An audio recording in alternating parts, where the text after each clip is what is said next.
तो आज एक करारी शिकस्त हुई है चेल्सी की लीड्स के हाथों, और मैं कहूँगा एक हम्बलिंग है ये ज़बरदस्त तरीके की, और किसी भी तरीके की आप ये नहीं कह सकते कि अनडिज़र्विंग विक्ट्री है या फिर लीड्स ने जो है वो तुक्के में हरा दिया चेल्सी को। नहीं, बिल्कुल ऐसा नहीं था, प्योर डोमिनेशन है ये लीड्स का। तो हमको सबसे पहले तो कॉन्ग्रेचुलेट करना पड़ेगा, जिस तरीके से लीड्स खेली, उनका एक प्लान था, उन्होंने वो एग्जीक्यूट किया। और यहाँ पर डेफिनेटली बहुत सारे ग्लेयरिंग इश्यूज़ हैं जिसकी हमको बात करनी पड़ेगी, और मतलब क्या मुझे दिखा आज के मैच में और क्यों ऐसा हो रहा है कि जो गलतियां हमारी हो रही हैं वो सेम तरीके की हैं, रेपिटेटिव है। मतलब अगर मैच हारते भी हैं तो एक ही हमारा तरीका है मैच हारने का। तो सबसे पहले तो हम लाइनअप से स्टार्ट करते हैं। तो लाइनअप बिल्कुल सेम थी जो स्पर्स वाले मैच में खेली थी। एक जो फ़र्क था वो ये था कि एंगोलो कांटे जो इंजर्ड हो गए हैं उनकी जगह आए कॉनर गैलेगर टीम में, और डबल सिक्स में उनको स्लॉट इन किया गया जॉर्जिनियो के साथ। तो सबसे बड़ी जो गलती ये हुई है कि बिना प्रॉपर कवर के मिडफील्ड में कॉनर गैलेगर को स्टार्ट करा दिया गया है। अब देखिए, कॉनर गैलेगर को हम देख रहे थे कि वो एक वर्क रेट प्रोवाइड कर सकते हैं, एक बॉक्स टू बॉक्स मिडफील्डर की तरह खेल सकते हैं जो एंगोलो कांटे करते हैं, जो डिफेंसिव उनका काम रहता है। जिस तरीके की डिफेंसिव वर्क रेट कांटे की रहती है वो कुछ हमको गैलेगर से ही वैसा देखने को मिलेगा, प्लस हमको देखने को मिलेगा बॉल प्रोग्रेशन। तो कुछ कोवाचिच वाली हम रोल एक्सपेक्ट कर रहे थे, अगर कांटे भी नहीं थे तो कुछ जैसे कोवाचिच हमारे लिए जो काम करते हैं वो हम गैलेगर से एक्सपेक्ट कर रहे थे, जो कि एक बहुत बड़ी गलती थी। आई थिंक नंबर 8 वाला जो रोल है, जो थोड़ा सा और फर्दर अप द पिच होता है एक मिडफील्डर, वो रोल खेलने में ज़्यादा कंफर्टेबल रहते हैं गैलेगर। अब अगर हम पार्टनर की बात करें गैलेगर की, तो आज जॉर्जिनियो थे। Jorginho was not in the game today. मतलब मैं ये भी नहीं कहूँगा कि जॉर्जिनियो अच्छा खेले या ख़राब खेले, जॉर्जिनियो खेले ही नहीं आज इस बेहतरीन तरीके से मिडफील्ड और जो फ्लैंक्स थे उन्होंने आउट प्रेस किया है चेल्सी की मिडफील्ड। जो ओवरलोड्स बनाए हैं लीड्स ने, चाहे वो मिडफील्ड की हम बात कर लें, चाहे हमारे फ्लैंक्स से हम बिल्डअप करने की बात कर रहे थे वहाँ पे हम बात कर लें, उस तरीके की जो हमने एक इंटेंसिटी देखी पूरे 90 मिनट, चेल्सी को सांस नहीं लेने दी। और स्पेशली जो मिडफील्ड था उसमें कॉनर गैलेगर अगर आप देखेंगे तो पैचेस में ठीक थे, ऑन द बॉल बहुत अच्छे थे वो, जब वो पास कर रहे थे बॉल को या फिर वो प्रेशर में थे तो एक दो इंस्टेंसेस थे जब वो ओवररन हो रहे थे। लेकिन उसके बाद अगर उनको मौका मिल रहा था बॉल ड्राइव करने का, पास वगैरह करने का, 30 मिनट तक सिर्फ गेम में, जब तक हम पीछे नहीं हुए थे तब तक सब ठीक था। लेकिन वही एक बात थी, क्योंकि जॉर्जिनियो में वो स्पीड नहीं है रिकवर करने के लिए कि वो पीछे है, ना ही उनमें वो फिजिकलिटी है कि अगर उनको बॉल छीननी है अपने अपोनेंट से तो उसको आउट मसल करके बॉल छीन ले तो वो चीज़ नहीं हो रही थी। तो गैलेगर जब आगे जा रहे थे बहुत सारा स्पेस पीछे छूट रहा था, और आई थिंक वो एक चीज़ है जिसके कारण हम बहुत ज़्यादा सफ़र कर रहे थे ट्रांजिशंस। एक जो चीज़ जो मैं अब बोल के थक चुका हूँ, जो मैं पिछले 2 मैचेस से भी बोल रहा हूँ कि हम क्लिनिकल नहीं हैं। Sterling should have scored that goal in the first minute, और उसके बाद लॉफ्टस चीक को भी एक चांस मिला था बहुत अच्छा, माउंट को भी एक चांस मिला था जब हमने कंसीड किया था। उससे पहले 2-3 चांसेस हमको मिले थे, तो एटलीस्ट हमको एक गोल तो वहाँ स्कोर करना चाहिए। गोल स्कोर होने के बाद गेम स्टेट जो है वो चेंज हो जाता है, और उसके बाद आप अपने आप को असर्ट कर सकते हैं। मतलब लीड्स जिस तरीके का प्रेशर बना रही थी हम पे 10-12 मिनट शुरू के, it was absolutely a carbon copy जो स्पर्स कर रही थी पिछले मैच में हमारे साथ। लेकिन we were coming back into the game. इस गेम में हमको प्रॉब्लम इसलिए हो रही थी क्योंकि उधर हमारे पास कांटे थे, आज गैलेगर थे, तो हमारे पास किसी भी तरीके का कंट्रोल नहीं था मिडफील्ड में।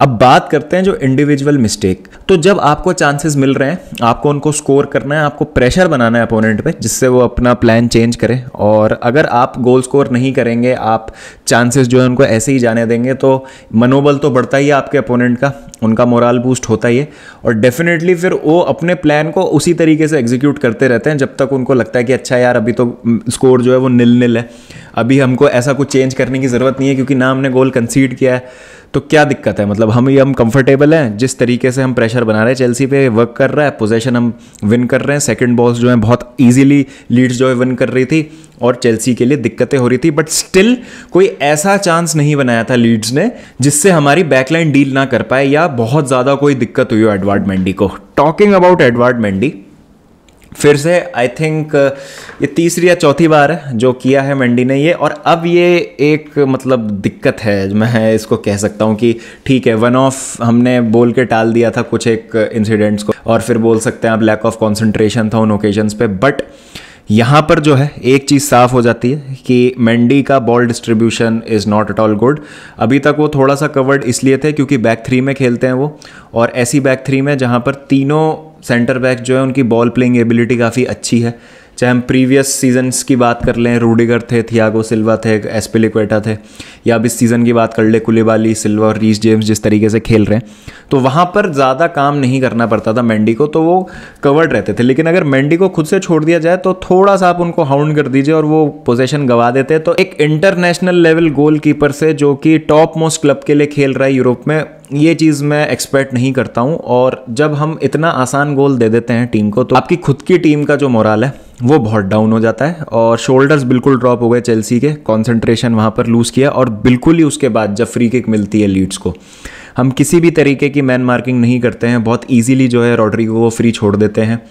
रीस जेम्स, आई थिंक अगर मैं यहाँ पर बात करूँ दो प्लेयर्स की, गैलेगर और रीस जेम्स, दोनों ही मेरे ख्याल से उतना ज़्यादा कंफर्टेबल फील नहीं करते उन रोल्स में खेलने के लिए। चाहे मैं गैलेगर की डबल सिक्स में बात कर लूँ, चाहे मैं रीस जेम्स की राइट सेंटर बैक में बात कर लूँ, क्योंकि इन रोल्स को खेलने के लिए आपको एक डिफेंसिव अवेयरनेस चाहिए, एक इंस्टिंक्ट चाहिए, जो दोनों में नहीं है, क्योंकि वो आउट ऑफ पोजीशन खेल रहे हैं।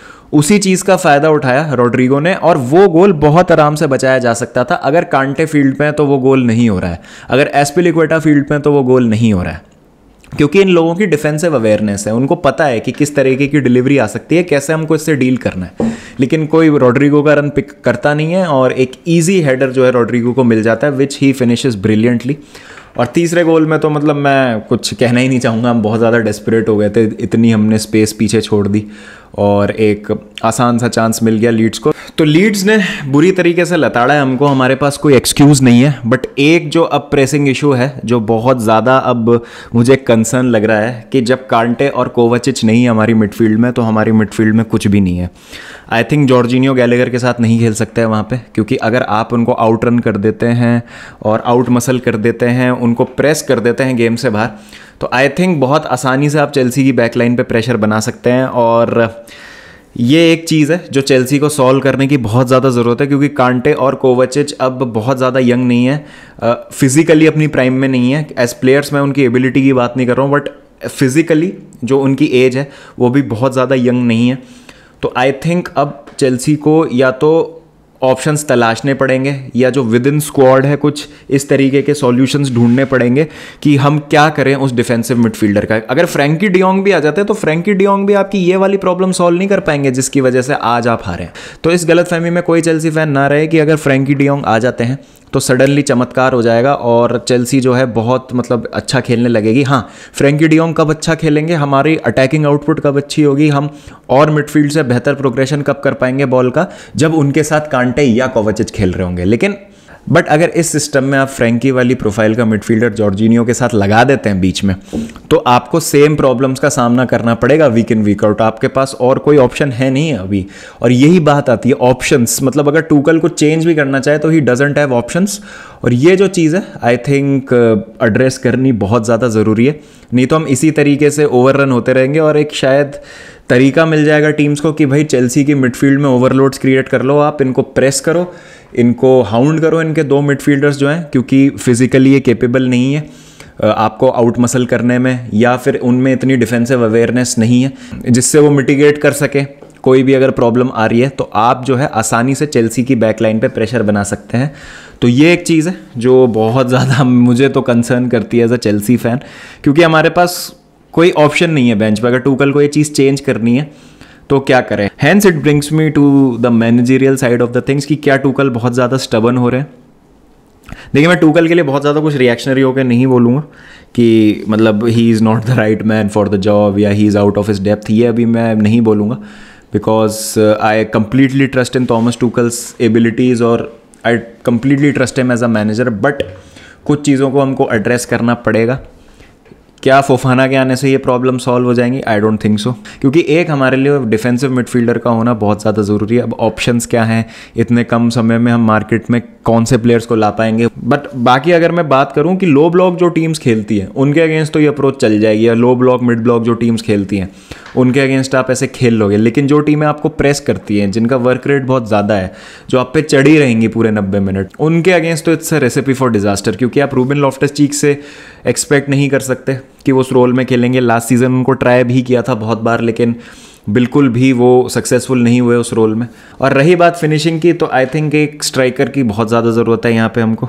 एक प्रूवन गोल स्कोरर की ज़रूरत है। वो ओबामेयांग होते हैं, आइवन टोनी होते हैं या कोई और होते हैं, बट एक गोल स्कोरर तो चाहिए ही जो चांसेस जब मिले तो उनको एटलीस्ट वो कन्वर्ट कर सके। कुलीबाली को मैं यहाँ मतलब बोलूँगा कि अननेसेसरी था, जो सेकंड येलो कार्ड उन्होंने लिया अवॉइड किया जा सकता था। बट बहुत ज़्यादा जनता जो है वो रिएक्शनरी हो रही है कि यार आप तो कह रहे थे कि रूडिगर का अपग्रेड है और मतलब ये तो इस तरीके की गलतियाँ कर रहे हैं और गेम अच्छा नहीं था कुलीबाली का। आई नो गेम अच्छा नहीं था कुलीबाली का और he could have been better in certain situations और उतना एक्सपीरियंस है उनमें तो वो बेटर खेल सकते थे आज। बट ठीक है, मतलब मैं कहूँगा एक ऑफ डे था in terms of the way we committed those individual mistakes, लेकिन कुछ ऐसे इश्यूज भी हैं जो हमको लॉन्ग टर्म में परेशान कर सकते हैं, स्पेशली दैट मिडफील्ड एरिया जहाँ पर वो दो लोग खेल रहे हैं। अगर कांटे और कोवाचिच नहीं है तो हमारी मिडफील्ड एकदम ख़त्म है, एकदम खोखली मिडफील्ड है हमारी। और या तो आप मुझे कमेंट सेक्शन में बताएं कि या मैं ज़्यादा रिएक्शनरी हो रहा हूँ गैलेगर को एक